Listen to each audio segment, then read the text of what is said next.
అందరికీ నమస్కారం. నేను మీ గోపాల్ అయ్యంగార్. శ్రీమతే రామానుజాయ నమః. ఈ వారం చూసుకుంటే 22వ తారీఖు సెప్టెంబర్ నెల నుంచి 28వ తారీఖు సెప్టెంబర్ నెల 2024 వరకు 12 రాశులకు వార ఫలాలు ఎలా ఉంటాయి, అలాగే ఈ వారం గ్రహస్థితులు ఎలా ఉన్నాయి, ముఖ్యంగా ఏదైనా గ్రహం మారింది అనుకోండి దానివల్ల జరిగేటువంటి విషయాలు ఏంటో ఈ ఎపిసోడ్లో ముందు తెలుసుకున్న తర్వాత మీరు వారఫలాల జోలికి వెళ్ళండి. కంగారు పడిపోయి మీరు ముందుగా వెళ్ళిపోతే మీకు మెయిన్ విషయాలు కొన్ని మిస్ అవుతారన్నమాట.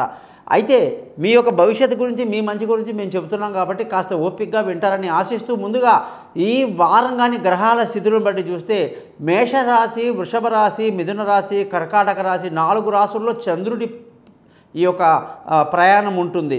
గురువు వృషభ రాశిలో ఉంటాడు, కుజుడు మిథున రాశిలో, అలాగే రవి, బుధ, కేతు గ్రహాలు 3 కూడా తులారాశిలో సంచరిస్తూ, శుక్రుడు తులారాశిలో, అలాగే శని కుంభరాశిలో, రాహు వచ్చేసి మీనరాశిలో సంచరిస్తున్నారు. దీన్ని బట్టి మనం కొన్ని ముఖ్యమైన విషయాలు తెలుసుకోవాలి. అదేంటంటే మనం అనుకుంటాం ఈ సూర్యుడు ఇప్పుడు మారేసరికి 16వ తారీఖు ఎవ్రీ మంత్ ఆయన ఒక రాశి నుంచి ఇంకో రాశికి మారుతాడు. ఆయన వెనకాలే బుధుడు వచ్చేస్తూ ఉంటాడు. దీనివల్ల జరిగేటువంటి పరిణామాలు ఏదైనా నెగిటివ్ ఉన్న వాళ్ళైతే మొత్తం నెగిటివ్గా ఫీల్ అయిపోతారు. అదే నా టైం బాగాలేదు, నా టైం బాగాలేదు, ఇదే మైండ్లో ఉండిపోతుంది వాళ్ళకి, ఎవరికైతే జాతకాలు మరీ ఎక్కువగా ఇంట్రెస్ట్ ఉన్న వాళ్ళకన్నమాట. కాబట్టి తప్పది. అది ముఖ్యంగా తెలిసిన జాతకం గురించి తెలిసిన వాళ్ళకి, జాతక చక్రాల గురించి పరిశీలన చేసే వాళ్ళకి, ఫలితాలు చూస్తూ ఉండే వాళ్ళందరికీ కూడా ప్రాబ్లం ఏంటంటే ఏదన్నా గ్రహం మారగానే ఇక వాళ్ళు ఒక అంచనాకు వచ్చేసి ఆ నెగిటివిటీలోకి వెళ్ళిపోతారు. ఆ నెగిటివిటీ అనేది వాళ్ళకి ఒక్క విషయంలో అది నెగిటివ్ జరుగుతుంది కానీ దాన్ని అన్నిటికీ అన్వయించుకుంటారండి. అది పెద్ద తప్పు అన్నమాట. కాబట్టి నేను చాలాసార్లు మా ఫ్యామిలీలో చూస్తూ ఉంటాను ఇవన్నీ. చెప్పేది ఏంటంటే ఇప్పుడు సూర్యుడు మారాడండి, సూర్యుడు మారితే నష్టం ఏమిటి అండి అంటే, సూర్యుడు మారడం వల్ల మేషరాశి వాళ్ళకి అసలు మంచిది కాదు, కర్కాటక రాశి వాళ్ళకి మంచిది కాదు, ఇలా అనుకుంటూ పోతే తులారాశి వాళ్ళకి మంచిది కాదు. అలా ఇక మొత్తం మంచిది కాదంటే ఇక అన్నిటికీ అలా ఉండదండి. వేరే గ్రహాలు ఉంటాయి కదండి, ఆ వేరే గ్రహాలు శుభాలు చేస్తూ ఉంటాయి. కాబట్టి మనం ఏ సబ్జెక్ట్ మీద నష్టం జరుగుతుందో, ఏ గ్రహం వల్ల దాన్ని మనం సెట్ చేసుకోవాలి. అంతేగాని మొత్తానికే నష్టం జరుగుతుందని ఊహించుకొని మాట్లాడే వాళ్ళు చాలామందిని చూస్తుంటాను. అది చాలా తప్పన్నమాట. మరి అసలు ఈ జాతకంలో ఈ సూర్యుడు ఇవాళ మారుతున్నాడు, బుధుడు మారుతున్నాడు, ఈ వారం ఎలా ఉంటుంది అనేది కాదండి. మీ జాతకంలోనే అన్ని గ్రహాలు ఎలా ఉన్నాయి, ఆ గ్రహాలు ఏమైనా బాగా లేవు, వాటి వల్ల మొత్తం జాతకమే నష్టమైపోయిందా అనే ఆలోచన వద్దు. ప్రతి వ్యక్తికి భగవంతుడు ఎక్కడో ఒక మంచి అవకాశం ఇచ్చి ఉంటాడు. వాళ్ళు క్రీడలో రాణించవచ్చు, రాజకీయాల్లో రాణించవచ్చు, ఒక మెకానికల్గా రాణించవచ్చు, ఒక డాన్సర్గా, ఒక మంచి సింగర్గా, ఒక మంచి ఫోటోగ్రఫీ తీసేవాడిలాగా, ఒక మంచి వంటవాడిగా, ఒక మంచి క్యారెక్టరిస్టిక్ ఆర్టిస్ట్గా, సినిమా ఫీల్డ్లో ఇలా ఎన్నో రకాలైనటువంటి అవకాశాలు ఉంటాయి.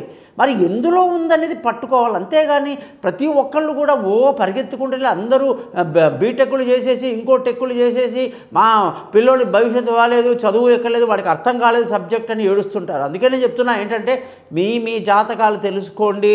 మీ జాతకాల్లో మీరు కానీ మీ పిల్లలు కానీ వాళ్ళు చేసేటువంటి చదువులు ఎలా చదివి ఉండాలి, ఎటువంటి చదువు చదివితే వాళ్ళు గొప్పోళ్ళు అవుతారు, అసలు మీరైనా సరే వ్యాపారం చేసేటప్పుడు ఎటువంటి వ్యాపారాలు చేయాలి, ఒకదానికోటి వ్యాపారం చేసి చాలామంది నా దగ్గర లైన్లు కట్టిన వాళ్ళు ఉన్నారు.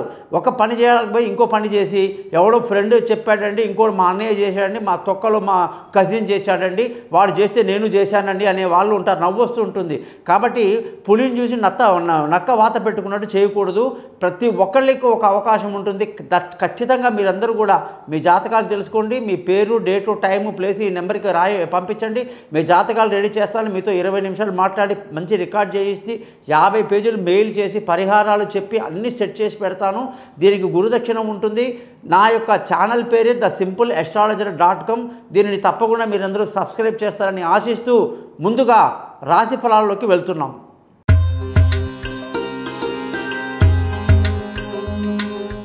వృషభ రాశి వాళ్ళకి 22వ తారీఖు సెప్టెంబర్ నెల నుంచి 28వ తారీఖు సెప్టెంబర్ వరకు గ్రహాల స్థితులను బట్టి చూస్తే సూర్యుడు వచ్చేసి కన్యారాశిలోకి వచ్చేసాడు, బుధుడు కన్యా రాశిలోకి వచ్చేసాడు, ఇప్పుడు శుక్రుడు కన్యా నుంచి తులారాశిలోకి వచ్చేసాడు.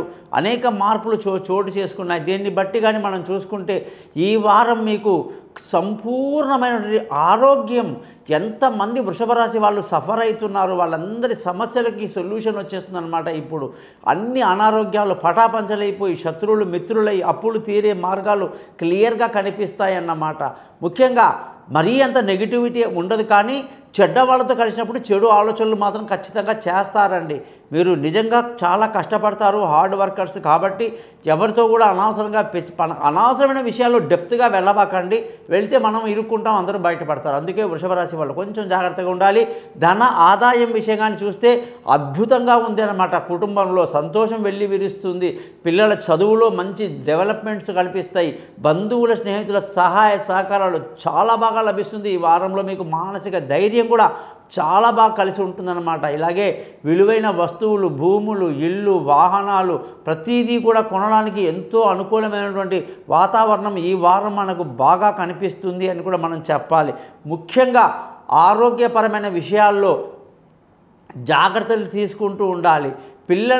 జాగ్రత్తగా ఉంటారు కూడా. అలాగే విదేశీయానాలు, దూర ప్రయాణాలు, పిల్లల చదువు కోసం వాళ్ళు చేసే హయ్యర్ ఎడ్యుకేషన్ విషయమంతా కూడా అనుకూలంగా ఉందన్నమాట. అలాగే తెలివైన నిర్ణయాలు తీసుకుంటూ హ్యాపీగా ఉంటారని కూడా చెప్పాలి. ముఖ్యంగా పార్ట్నర్షిప్ బాగా కలిసి వస్తుంది, పెళ్ళి కాని వాళ్లకు పెళ్ళి కుదురుతుంది. అలాగే దూరంగా ఉన్న భార్యాభర్తలు కలుసుకునే అవకాశాలు, పార్ట్నర్షిప్లో వ్యాపారాలు అన్నీ బ్రహ్మాండంగా కలిసి వస్తాయన్నమాట.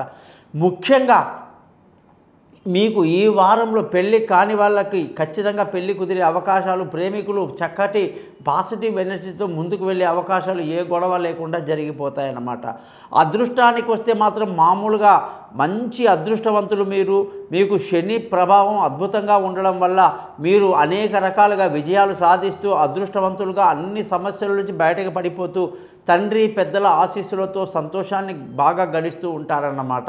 అలాగే మీ జాతకరీత్యా ఉద్యోగంలో మంచి పేరు ప్రఖ్యాతులు సంపాదించడం, ఉద్యోగంలో మంచి ప్రోత్సాహాలు, కొత్త ఉద్యోగంలో అవకాశాలే కాదు ఇంటర్వ్యూలు సక్సెస్ అవ్వటం కానీ, వీసాలు ఏమైనా అప్లై చేస్తే అవి వెంటనే రావటం కానీ అన్నీ కూడా మీకు అద్భుతంగా విదేశీయానాలకు కూడా అనుకూలంగా ఉందన్నమాట.